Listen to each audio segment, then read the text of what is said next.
Joey here. So we've got another acoustic blues song from my little book here, Blues Solos for Acoustic Guitars, and this one's called Cold Comfort. It's a good little song too. So this is in the key of A as well. So what that means with these 12-bar songs is you get to use your three bass strings as open strings for bass accompaniment, which is handy. The last song I did from that book, the first song in fact from that book, was called Soho Blues, and you sort of had this sort of thing happening. That sort of stuff. And when you got to the E. So we'll follow the same 12-bar blues pattern, but we won't be doing that this time, which is good. So we've got another nice little riff happening. This one, you still use the open strings as the bass, as I said. And then you for each chord change, you do this sort of a 6th to 9th slide. And you do that little riff each time. So each bar has a 6 to 9.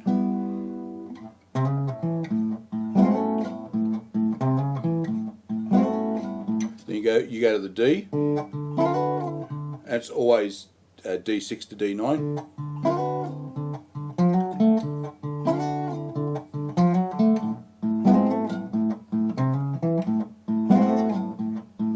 And then to the E. So this time when you're using that bass string, you've got a big gap to the little high riff you're playing.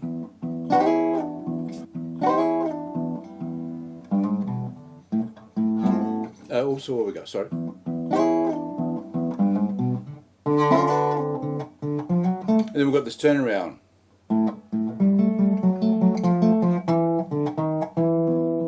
I'll put the tabs up when I do the first playthrough. And that's repeated, and then for the ending we actually have the same ending as the last song we did, and the ending goes, so you go through all that, you make it back to a E, and you finish on an A, and you got this little run of sevenths.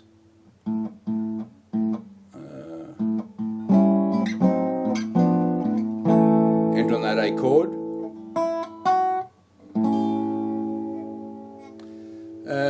And that's how it ends. As I said, that is in fact the exact same ending as the last one. So the main change there is a turnaround. This is a new turnaround, a fairly common blues sort of turnaround.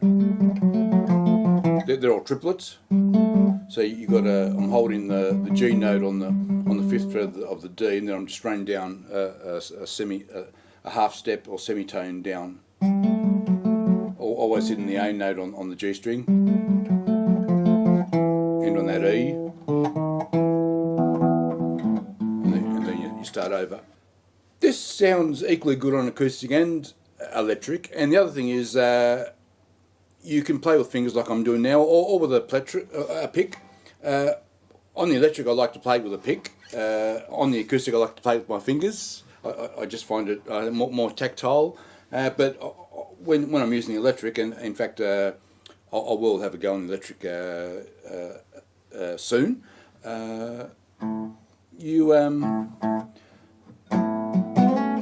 because you get better sustain on the electric, this slide just sounds a bit better. The notes hang together a bit nicer on an electric because of the extra sustain you get compared to an acoustic.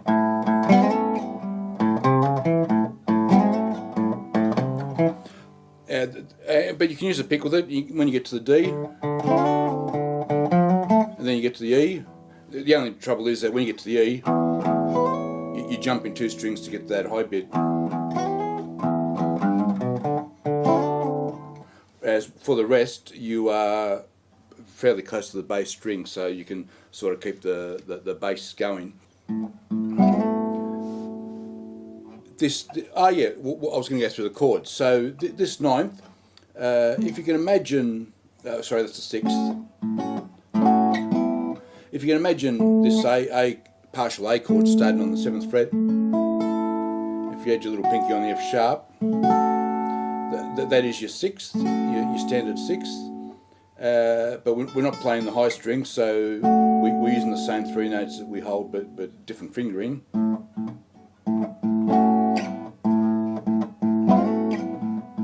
I use this fingering because I just find the slide up and back easier if I'm using these three fingers rather than my pinky. You know, you need to keep your fingers hard on the fretboard, sliding up and back to sort of keep the tonal quality together. Now on this ninth, if you can imagine a D chord here, if you add that note, that's basically your D9. Your six, sorry, your D6. You're adding the B note, so that's your sixth, D6. But because we're playing the D open, you're doing that. That's your D6, and then when you slide back to that, you're playing a C, which your dominant seventh, and the E note is your sus2 or your 9, so that's basically your D9. Then when you're on your E, you're doing the same thing. So that's how your sixth and ninth is for each of those chords. When you're using your fingers, because with my blues guitar playing, acoustic playing, I'm used to just using my thumb on the bass strings and my fingers on the high strings. On the A bit of the riff, I'm having to use my first finger on the D string, and it just works better. And then you're using your three fingers to pluck those three notes.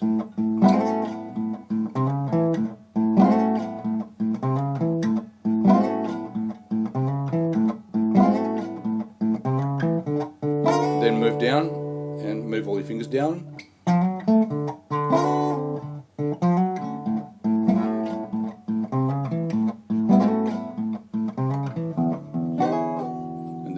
You obviously use your thumb for your E, a low E, and you've got to move your fingers up to get that high E chord, the sixth to the ninth.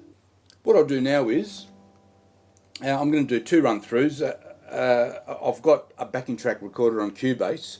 What I did was use the backing track from the last song, Soho Blues, because it's the identical 12-bar chords getting used. I thought it'd be clever and just use the exact same backing, and that's worked to a degree, except I've had to leave it at 99 beats per minute. 99 beats per minute was very good for that Soho Blues riff. I would have hoped to have done this slightly slower. It's getting on the fast side for this particular one, because you are moving a lot up and down the fretboard. You always got to remember what you're up to when you do that riff.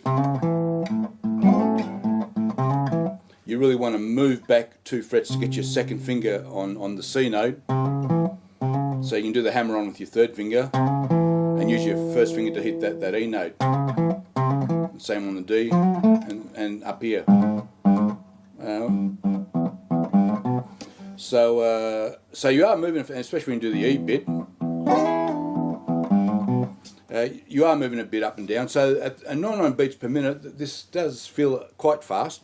So what I'm going to do is I'll have a quick go using my electric with no accompaniment except my Guitar Pro metronome. That'll be 2 rounds, and then I'm going to actually record my acoustic into Cubase, and we'll do 3 rounds there at 99 beats per minute. So the electric first will be at 89 beats per minute, so slightly slower, and then next one at 99 beats per minute. So let's have a go at that now, and we'll finish up. So I will put tabs up with both these run-throughs that I'm about to do. Okay, let's have a go at that.